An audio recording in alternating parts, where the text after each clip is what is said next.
കിഫ്ബി ഈ സർക്കാരിന് തുടർഭരണം കിട്ടാൻ വേണ്ടി വളരെ വലിയ രീതിയിൽ പരസ്യം കൊടുത്തും 130 കോടി രൂപ കടം വാങ്ങിച്ച പണത്തിൽ നിന്ന് ചെലവഴിച്ചു എന്നുള്ളതുമാണ്. നമുക്കൊക്കെ അറിയാമല്ലോ, ഇതൊരു എല്ലാവർക്കും അറിയാവുന്ന പരസ്യമായ രഹസ്യമാണ്. പക്ഷേ ഒരാൾ പരസ്യമായി പറയുമ്പോൾ ഇനി മാധ്യമങ്ങളടക്കം അത് ചർച്ച ചെയ്തേ പറ്റുള്ളൂ. എന്താണ് ഈ കിഫ്ബിക്ക് മാൻഡേറ്റ്? കിഫ്ബിക്ക് ഇങ്ങനെ പൈസ കൊടുക്കാൻ പറ്റും എന്ന് ആരാണ് പറഞ്ഞത്, എവിടെയാണ് എഴുതി വച്ചിരിക്കുന്നത്? അതിനുള്ള മറുപടി എന്തായിരുന്നു അറിയാമോ? കിഫ്ബിയുടെ വിമർശനം വേറെ രീതിയിൽ ഉയർന്നതാണ്. അന്ന് കിഫ്ബി പറഞ്ഞൊരു പ്രധാനപ്പെട്ട കാര്യം, ഈ കിഫ്ബി എന്ന് പറയുന്നത് കടമെടുക്കുന്ന ഒരു സംവിധാനമാണല്ലോ. ഞങ്ങൾ കടം വാങ്ങിക്കും വിതർന്ന്. അപ്പോൾ നമ്മുടെ ക്രെഡിറ്റ് റേറ്റിംഗ് കൂട്ടണം. അപ്പോൾ ക്രെഡിറ്റ് റേറ്റിംഗ് കൂട്ടണമെങ്കിൽ നമ്മളെക്കുറിച്ച് പരസ്യം ചെയ്യണം. എവിടെയാണ്? കേരളത്തിൽ, ഇവിടുത്തെ മലയാളത്തിൽ. നിങ്ങളുടെ ക്രെഡിറ്റ് റേറ്റിംഗ് ഏജൻസി ഇവിടെ, നിങ്ങൾ എവിടെ ഇത് വാങ്ങിക്കാൻ പോകുന്നത്? ഇത് വാങ്ങാൻ പോകുന്നത് ഇൻ്റർനാഷണൽ മാർക്കറ്റിലാണ്. അതിനിവിടെ പരസ്യം കൊടുത്തതാണ്. ഇത്തരം അബദ്ധങ്ങളും മണ്ടത്തരങ്ങളും ഒറ്റ നോട്ടത്തിൽ പിടിക്കപ്പെടാവുന്ന കാര്യങ്ങളുമാണ്. അപ്പോൾ ഒരു സർക്കാർ ഉദ്യോഗസ്ഥൻ വളരെ വിശദമായി അതിൻ്റെ ബാക്കി കാര്യങ്ങൾ കൂടി ഇന്ന് പറയുകയാണ്. ഇത് ഒരു വലിയ കിച്ചൺ ക്യാബിനറ്റ് പോലെ വർക്ക് ചെയ്യുകയാണ്. സർക്കാരിനേക്കാൾ കൂടുതൽ പൈസ സർക്കാരിൻ്റെ ഇൻഡിവിജ്വൽ വകുപ്പുകൾ എടുത്ത് നോക്കിയാൽ അതിനേക്കാൾ പണമുള്ള ഒരു സംവിധാനം സർക്കാരിൻ്റെ പുറത്ത് പ്രവർത്തിക്കുന്നു. അത് KM എബ്രഹാം എന്ന് പറയുന്ന ഒരു റിട്ടയർഡ് ഉദ്യോഗസ്ഥൻ അദ്ദേഹത്തിന് പുതിയ ഒരു വിശേഷ പദവി കൊടുത്ത് ചീഫ് സെക്രട്ടറിക്ക് മുകളിൽ കയറ്റി വച്ചിരിക്കുന്നു. ഇത് ഏത് നിയമത്തിൽ പറഞ്ഞിരിക്കുന്നു? ഇത് ഏത് വ്യവസ്ഥയിൽ പറഞ്ഞിരിക്കുന്നു? എന്താണ് ഇതിൻ്റെ അടിസ്ഥാനം? ഈ ചോദ്യങ്ങൾക്ക് മറുപടി പറഞ്ഞേ പറ്റൂ.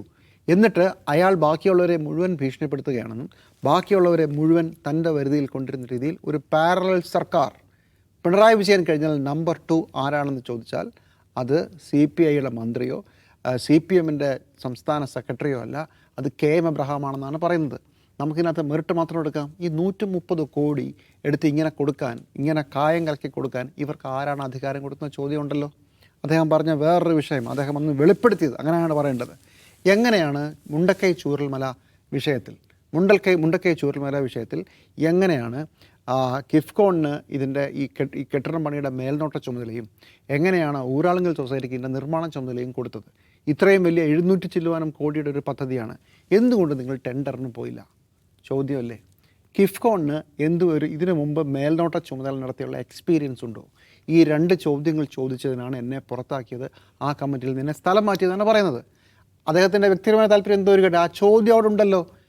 ഇത്രയും വലിയ കോടികളുടെ ഒരു പദ്ധതി നിങ്ങൾക്കൊരു ടെൻഡറെങ്കിലും വിളിക്കണ്ടേ? ഒരു ടെൻഡർ പോലും വിളിക്കാതെ എങ്ങനെയാണ് കൊണ്ടുവരിക? കഴിഞ്ഞ 5 വർഷമോ 10 വർഷമോ ഇത് തന്നെയാണ് സ്ഥിതി. എന്തുകൊണ്ടാണ്? അതൊരു കോപ്പറേറ്റീവ് സൊസൈറ്റിയാണ്. കോപ്പറേറ്റീവ് സൊസൈറ്റി ആണെങ്കിൽ ടെൻഡർ വേണമെന്ന് നിയമമില്ല. പക്ഷേ ഇഫ് ദർ ഇസ് ടെൻഡർ നല്ലതല്ലേ? അല്ലാതെ കേരളത്തിൽ ഈ ഒരൊറ്റ കമ്പനിയേ ഉള്ളൂ എന്ന രീതിയിലാണോ? ഈ സർക്കാർ അധികാരമൊഴിഞ്ഞ് പുതിയ സർക്കാർ വരുന്നൊരു സാഹചര്യം ഇത്തരം ചർച്ചകൾ വളരെ നല്ലതാണ്. പക്ഷേ ഇത് മാത്രമല്ല കേട്ടോ ഇപ്പോൾ നടക്കുന്നത്. ഇന്ന് മാതൃഭൂമി പത്രത്തിൽ മുൻ വൈദ്യുതി മന്ത്രി AK ബാലൻ്റെ ഒരു ലേഖനമുണ്ട്. അദ്ദേഹം പറയുന്നത് ഈ വൈദ്യുതി പ്രതിസന്ധിക്ക് മുഴുവൻ കാരണം റെഗുലേറ്ററി കമ്മീഷൻ്റെ തോന്നിയവാസമാണെന്നാണ്. AK ബാലൻ പഴയ വൈദ്യുതി മന്ത്രിയാണ്, CPMൻ്റെ സംസ്ഥാന നേതാവാണ്. ഈ റെഗുലേറ്ററി കമ്മീഷൻ, ഏത് റെഗുലേറ്ററി കമ്മീഷൻ? ഇടതുപക്ഷം അപ്പോയിൻ്റ് ചെയ്ത റെഗുലേറ്ററി കമ്മീഷൻ.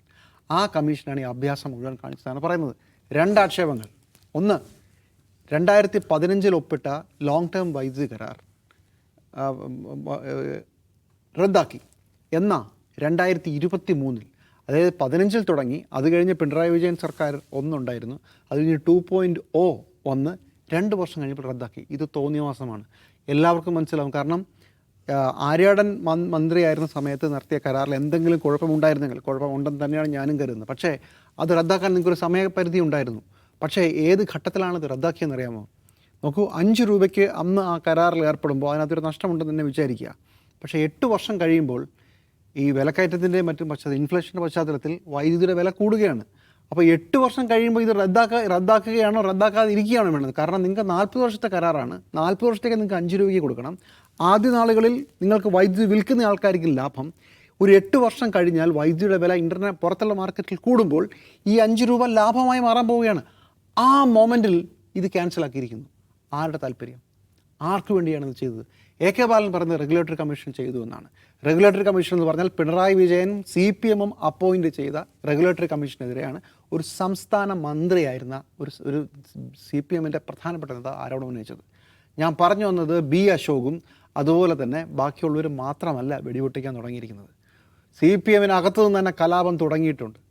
രണ്ടാമത്തെ ആരോപണം, ഇന്ന് കേരളത്തിൽ ഈ വൈദ്യുതി പ്രതിസന്ധി ഉണ്ടാവാൻ കാരണം ഈ പറഞ്ഞ റെഗുലേറ്ററി കമ്മീഷൻ KSEBയുടെ അപേക്ഷ 10, 14, 18 ദിവസം വൈകിപ്പിച്ചു എന്നുള്ളതാണ്. അതും ചെയ്തതാരാ? CPM അപ്പോയിൻ്റ് ചെയ്ത കമ്മീഷനാണ്, CPMൻ്റെ ആളുകളാണ്. അപ്പോൾ എ കെ ബാലൻ എന്താ ഉദ്ദേശിക്കുന്നത്? ഇനി ഒരു കാര്യം കൂടെ പറയാം. സത്യത്തിൽ 2023 ഈ റെഗുലേറ്ററി കമ്മീഷൻ ഒരു ദിവസം രാവിലെ എഴുന്നേറ്റ് റദ്ദാക്കിയതല്ല. അത് റദ്ദാക്കിയത് അന്നത്തെ ഫിനാൻസ് സെക്രട്ടറിയുടെ നിർദ്ദേശപ്രകാരം KICB ചെയർമാനാണ് റെഗുലേറ്ററി കമ്മീഷന് കത്തയക്കുന്നത് ഈ കരാർ റദ്ദാക്കണമെന്ന്. അന്നത്തെ KICB ചെയർമാൻ്റെ പേര് B. അശോക് എന്നാണ്. അപ്പോൾ കാര്യങ്ങളൊക്കെ മനസ്സിലായല്ലോ. അത്രേ ഉള്ളൂ.